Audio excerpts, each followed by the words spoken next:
On April 15, people in Sudan woke up to the sounds of explosion, artillery shells and airstrikes. Two army generals who came to power in the 2019 coup and shared it for 4 years decided to oust one another. They said it was the only way to achieve a better future for the country, but many believe it is a personal power struggle. منذ اليوم الأول للتمرد Since the beginning of the mutiny led by the so-called Mohammed Hamdan Dagalo, our armed forces took up the full responsibility to crush this treacherous plot and the groups behind it. The two sides seem to have underestimated each other's strength. The war, which was initially supposed to be short, has dragged on for months. The army, relying heavily on its air power, kept control of its general command and the few military bases in and outside of Khartoum.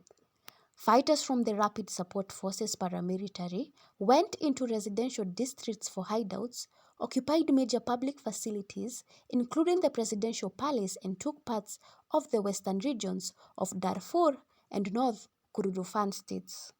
White groups and the UN accused RSF fighters of committing atrocities including mass ethnic cleansing, rape and abductions in the city of El Geneina, capital of West Darfur.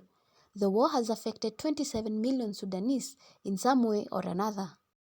Diplomatic efforts started in May with a series of meetings in Jeddah under joint US-Saudi supervision, but they all failed to bring about more than brief humanitarian ceasefires that were never respected.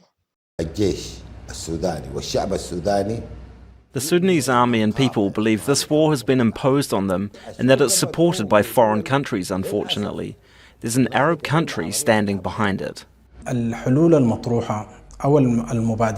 proposed solutions do not contain strategic or smart incentives that could lure the warring sides to serious talks. This war is existential for both sides, and the more it drags on, the more past tragedies it evokes for the Sudanese, which only supplies it with more fuel. The Sudanese army welcomed the proposals and for the first time announced readiness to end the fighting if the RFS withdraws from public buildings and private homes and stops looting.